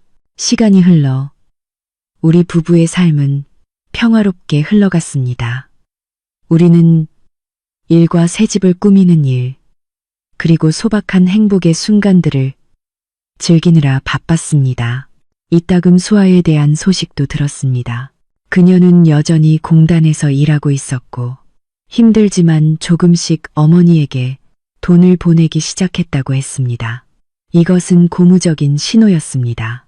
하지만 시련은 이 가정을 놓아주지 않는 것 같았습니다. 비바람이 몰아치는 어느 밤, 저와 현우가 깊은 잠에 빠져 있을 때 전화 벨소리가 요란하게 울려댔습니다. 현우는 깜짝 놀라 일어났습니다. 시계를 보니 새벽이시였습니다. 이 시간에 누구야? 현우는 잠이 섞인 목소리로 중얼거렸습니다. 그가 전화를 받았습니다. 옆에 누워있던 저는 숨을 죽이고 들었습니다. 전화 건너편에는 옛집 동네 반장의 다급한 목소리가 들렸습니다. 현우야, 당장 돌아와봐. 내 엄마가 쓰러지셨는데. 내가 문을 아무리 두드려도 대답이 없어. 문을 부수고 들어가 보니 어머니가 바닥에 쓰러져 계셨어. 구급차가 오고 있어. 당장 와야 해. 현우는 용수철처럼 튀어올랐고 얼굴은 피 한 방울 없이 창백했습니다. 네, 지금 바로 갈게요. 반장님, 저희 어머니 좀 부탁드려요. 현우는 전화를 끊고 허둥지둥 옷을 찾았습니다. 저도 급히 일어나 남편을 안심시켰습니다. 진정해요, 오빠. 제가 차키 가져올게요. 같이 가요. 우리는 쏟아지는 비를 뚫고 밖으로 나섰습니다. 현우는 운전하면서 손을 떨었습니다. 저는 뒤에 앉아 그의 허리를 꼭 껴안고 조심해서 운전하라고 계속 당부했습니다. 아무리 갈등이 있었어도 그분은 그의 어머니이자 앞으로 제 아이들의 할머니였습니다. 죽음에 이르는 순간에야 비로소 진심을 알게 되는 법. 어려울 때야말로 서로의 진심을 보여줄 때였습니다. 병원에 도착하니 어머니는 응급실에 누워 계셨습니다. 의사가 나와 심각한 표정으로 말했습니다. 환자 김태희 씨, 보호자 되십니까? 접니다. 제가 아들입니다. 현우가 달려갔습니다. 환자분은 갑작스러운 고혈압으로 인한 가벼운 뇌졸중과 장기간의 영양실조가 복합된 상태입니다. 다행히 응급실에 제때 오셔서 생명에는 지장이 없습니다. 하지만 집중 치료를 받으면서 상태를 계속 지켜봐야 합니다. 보호자는 입원 수속을 밟아주세요. 의사의 말에 생명에 지장이 없다는 것을 확인하자 현우는 안도의 한숨을 내쉬었습니다. 그는 벽에 등을 기댔고 땀을 비오듯 흘렸습니다. 저는 그의 손을 잡고 살짝 힘을 주었습니다. 다행이에요, 오빠. 오빠는 여기서 어머니 곁에 계세요. 제가 수속 밟고 입원비 낼게요. 저는 행정 절차를 밟기 위해 달려갔고 손에 든 입원비 고지서를 망설임 없이 처리했습니다. 예전에 시어머니가 저를 아무리 모질게 대했더라도 사람의 생명이 가장 중요했습니다. 저는 과거의 일 때문에 어머니가 위급한 순간에 그분을 외면할 수 없었습니다. 제가 병실로 돌아왔을 때 시어머니는 이미 회복실로 옮겨진 상태였습니다. 그녀는 침대에 힘없이 누워 있었고 얼굴은 야위고 눈에 띄게 늙어 있었습니다. 몇 달 만에 뵈었는데도 머리카락은 절반 이상이 하얗게 새어 있었습니다. 이 모습을 보니 제 마음속에 안타까움이 피어올랐습니다. 결국 그분도 자식을 사랑했지만 그 사랑의 방식이 잘못되어 스스로를 괴롭히고 자식들까지 힘들게 만든 어머니일 뿐이었습니다. 다음 날 아침 시어머니는 깨어나셨습니다. 그녀가 눈을 떴을 때 가장 먼저 본 사람은 사랑하는 막내딸 수아가 아니라 자신이 집에서 내쫓았던 며느리인 저였습니다. 저는 침대 옆에 앉아 따뜻한 수건으로 어머니의 얼굴을 닦아드리고 있었습니다. 어머니가 깨어나자 저는 조용히 물었습니다. 어머니, 깨셨어요? 몸은 좀 어떠세요? 머리는 안 아프세요? 시어머니는 저를 빤히 쳐다보셨고 그녀의 눈빛은 놀라움에서 당황과 부끄러움으로 바뀌었습니다. 그녀는 제 시선을 피하려 얼굴을 돌리려 했지만 약해진 몸은 움직임을 허락하지 않았습니다. 왜 네가 여기 있니? 그녀는 힘없고 가느다란 목소리로 물었습니다. 어젯밤 반장님이 저희 부부에게 전화하셨어요. 어머니가 고혈압으로 쓰러지셨대요. 다행히 제때 병원에 오셨어요. 현우 씨는 방금 어머니 죽 사러 나갔어요. 저는 말하면서 어머니가 더 편안하게 누울 수 있도록 베개를 조정해 드렸습니다. 시어머니는 한동안 침묵하다가 조용히 물었습니다. 수아는 어디 있니? 저는 한숨을 쉬며 숨기지 않았습니다.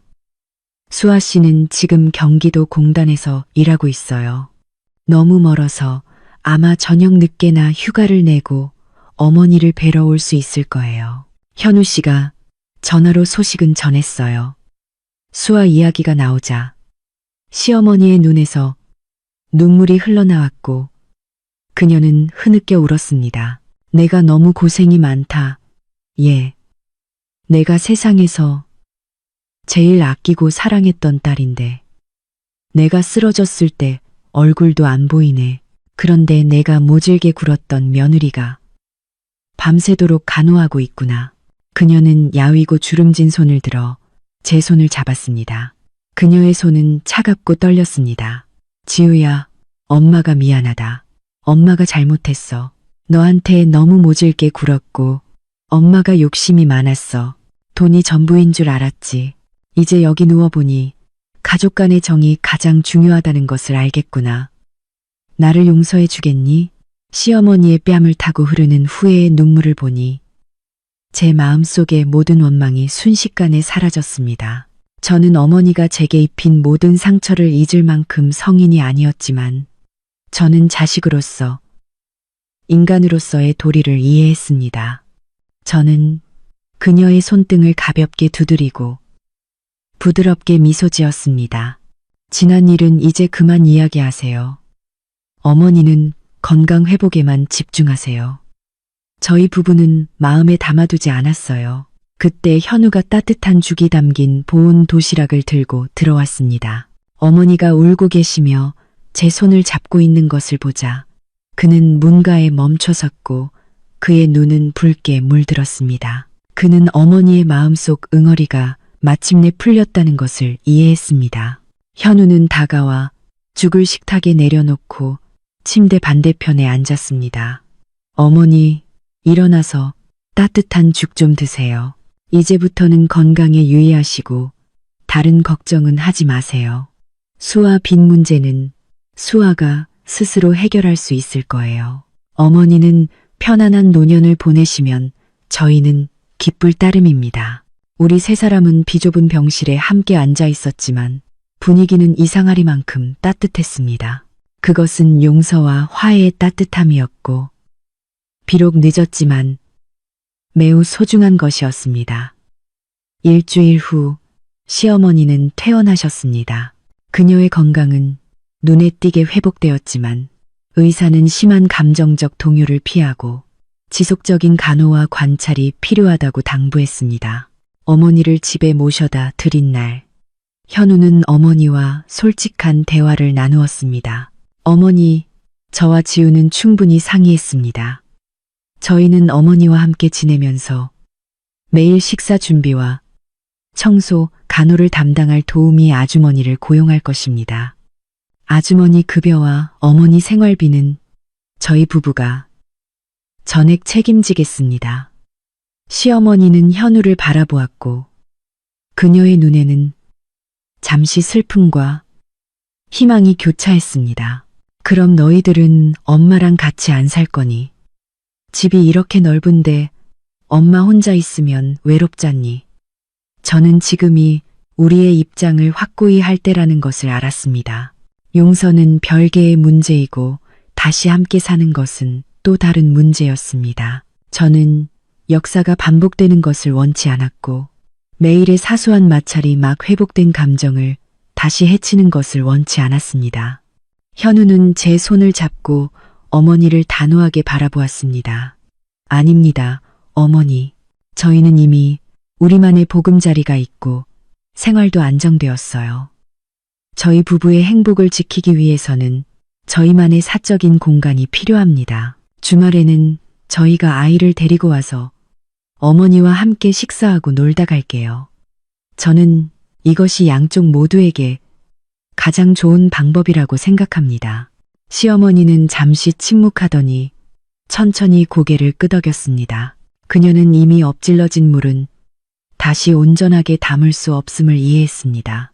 그녀는 과거 자신의 모질함 때문에 자식과 손주들과 함께 즐겁게 살 기회를 잃어버렸던 것입니다. 그래, 알았다. 너희들이 결정한 대로 해. 너희가 행복하다면 가끔 이 늙은 엄마를 찾아와 주는 것만으로도 충분하다. 저는 안도의 한숨을 쉬었습니다. 마침내 어머니가 현실을 받아들이고 우리의 결정을 존중해 주신 것입니다. 우리는 어머니를 보살펴 드릴 마음씨 착하고 성실한 가사 도우미를 고용했습니다. 매달 저와 현우는 생활비와 도우미 급여를 꼬박꼬박 송금했습니다. 시간이 날 때마다 주말에는 맛있는 음식과 과일을 사들고 어머니를 찾아뵈었습니다. 시어머니와 며느리 사이의 관계는 점차 좋아졌습니다. 어머니는 더 이상 저를 사사건건 트집 잡지 않으셨습니다. 오히려 저에게 일은 힘든지 피곤하지는 않은지 관심을 갖고 물어보기 시작하셨습니다. 그녀는 더 이상 돈 문제나 무리한 요구를 하지 않으셨습니다. 때로는 물리적인 거리가 마음의 거리를 좁히는 좋은 약이 되었습니다. 현우가 설정한 명확한 경계 덕분에 우리는 존중과 화목을 유지할 수 있었습니다. 어느 일요일 오후 우리 부부가 어머니와 함께 과일을 깎아 먹으며 이야기하고 있는데 초인종 소리가 울렸습니다. 문을 열고 들어온 사람은 우리 세 사람 모두를 놀라게 했습니다. 수아였습니다. 하지만 예전의 명품으로 치장하고 화장했던 철없는 아가씨 수아가 아니었습니다. 우리 앞에 선 것은 햇볕에 그을려 피부가 검게 변하고 낡은 셔츠와 빛바랜 바지를 입은 눈에 띄게 야윈 여성이었습니다. 엄마, 오빠, 새언니, 저 왔어요. 수아는 조용히 인사했고 손에는 귤 한 봉지를 들고 있었습니다. 시어머니는 떨리는 몸으로 일어나 딸을 꼭 껴안았습니다. 수아야, 너 왜 이렇게 말랐니? 일하는 거 많이 힘드니? 수아는 어머니를 안고 눈물을 글썽였습니다. 괜찮아요, 엄마. 이제 익숙해요. 공장 일이 힘들긴 하지만 마음은 편해요, 엄마. 제 노동으로 직접 돈을 버니까 돈의 소중함을 알겠어요. 그리고 수아는 우리 부부에게로 돌아서서 진심으로 후회하는 표정으로 고개를 숙였습니다. 오빠, 새언니, 제가 그동안 너무 많은 문제를 일으켜서 오빠와 새언니, 그리고 엄마를 힘들게 했어요. 제가 잘못했어요. 제가 궁지에 몰렸을 때도 저를 버리지 않고 제가 스스로 일어서는 법을 가르쳐 주셔서 감사해요. 저는 현우를 바라보았고 그는 미소를 지으며 고개를 끄덕였습니다. 그것은 관용과 수용의 미소였습니다. 네가 그렇게 생각하니 다행이다. 우리는 널 미워한 적 없어. 단지 네가 더 성숙해지기를 바랐을 뿐이야. 빚은 얼마나 갚았어? 네, 3분의 1 정도 갚았어요.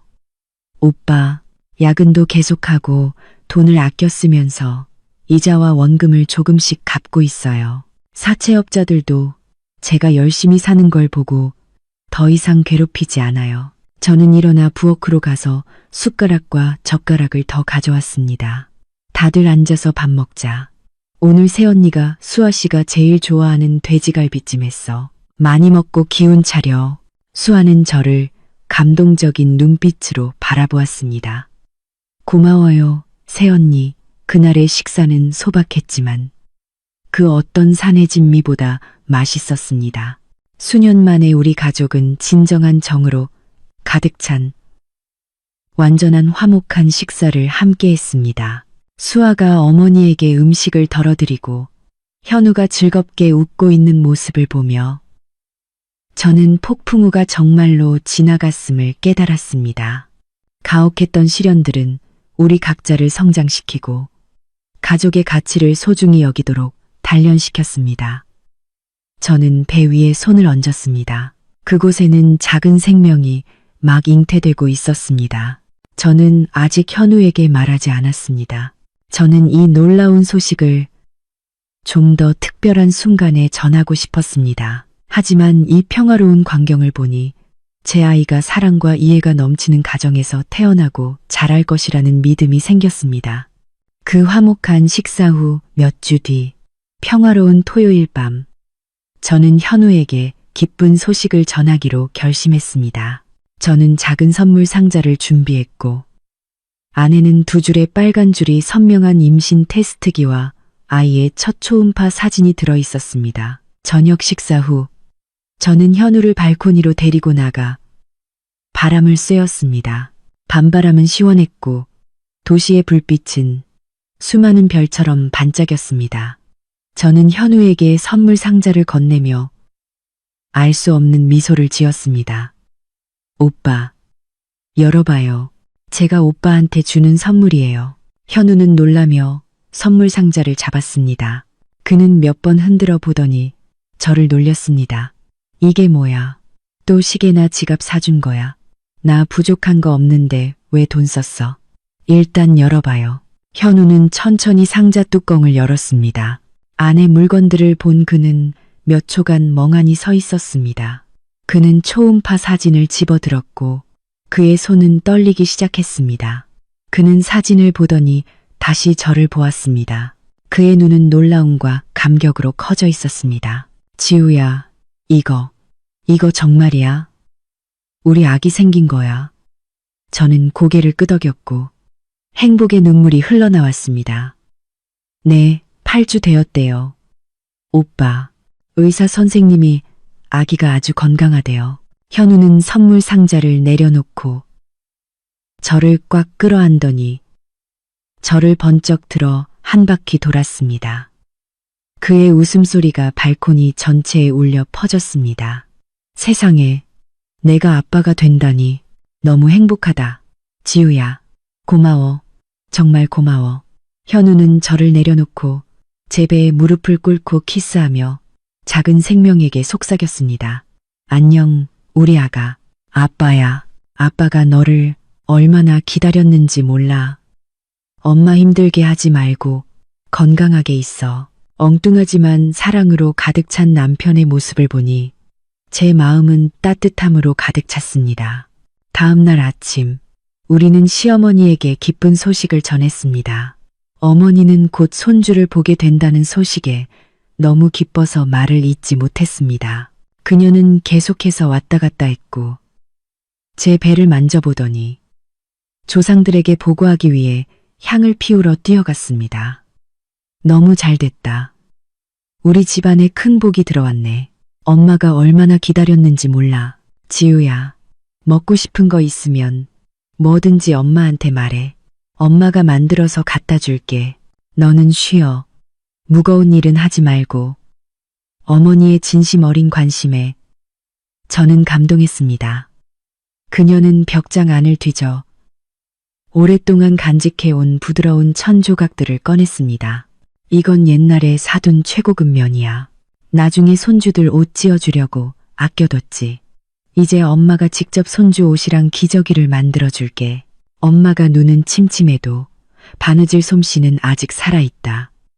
저는 천 조각들과 어머니의 주름진 손을 보며 마음속으로 감사했습니다. 이 아이는 태어나기도 전에 보이지 않는 연결고리가 되어 모든 거리감을 지우고 온 가족의 마음속 상처를 치유해주고 있었습니다. 저의 임신 기간은 모두의 사랑과 보살핌 속에서 흘러갔습니다. 현우는 말할 것도 없이 저를 아주 귀하게 여겼습니다. 퇴근 후 그는 부엌으로 달려가 요리를 하고 청소를 했으며 제가 어떤 일에도 손대지 못하게 했습니다. 매일 밤 그는 아기에게 동화를 읽어주거나 제가 다리가 붓지 않도록 마사지를 해주었습니다. 시어머니도 완전히 변하셨습니다. 그녀는 자주 전화해서 며느리의 건강을 물었습니다. 주말마다 그녀는 도우미 아주머니에게 닭과 비둘기 죽을 끓여서 저에게 직접 가져다 주며 몸보신을 시켜주었습니다. 그녀는 더 이상 예전의 모진 시어머니가 아니었고 이제 막 태어날 손주를 간절히 기다리는 할머니일 뿐이었습니다. 수아도 종종 오빠네 집에 들렀습니다.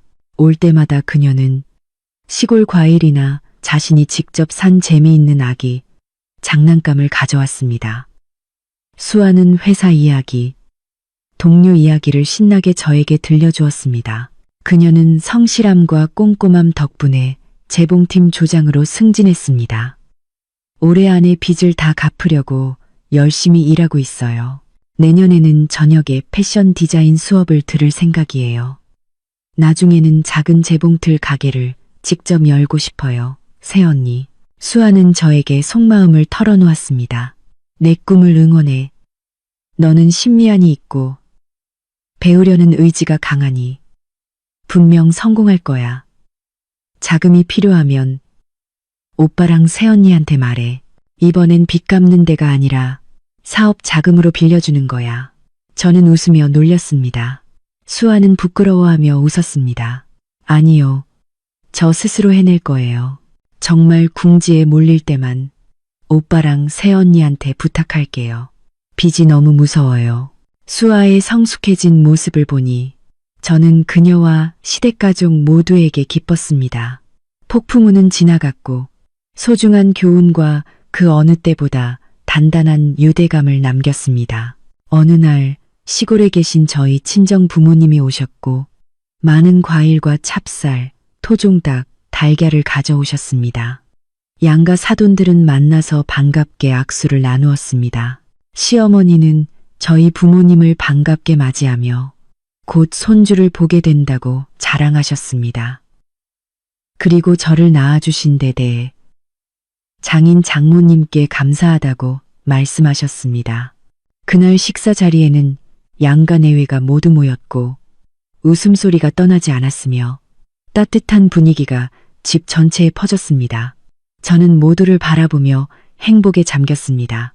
이것이 바로 제가 오랫동안 꿈꿔왔던 가족의 모습이었습니다. 예정일이 되었지만 우리 아기는 아직 세상에 나올 생각이 없었습니다.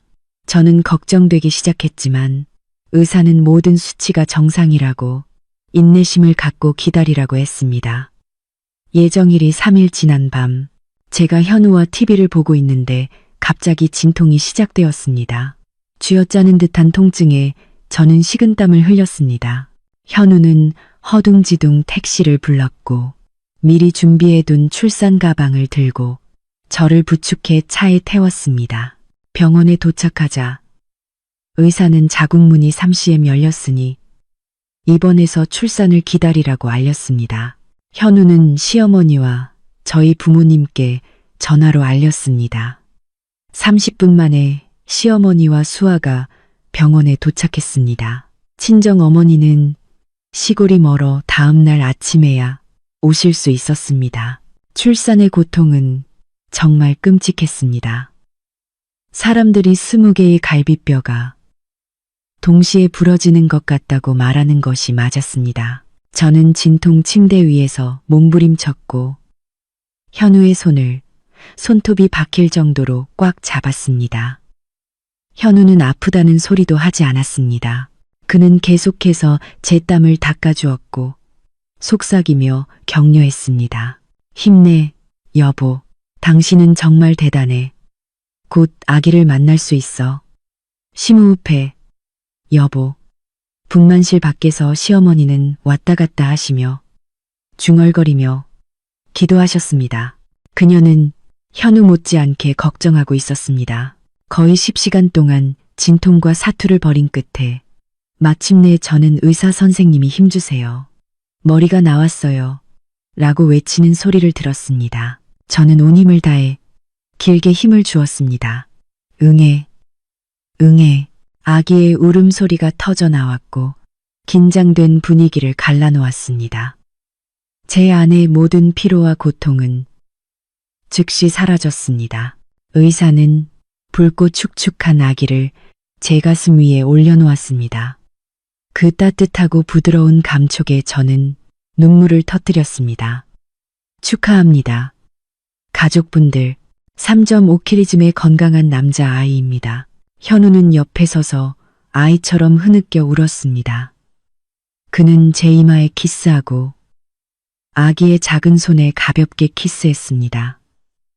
고마워, 여보. 우리 아들이 드디어 태어났어.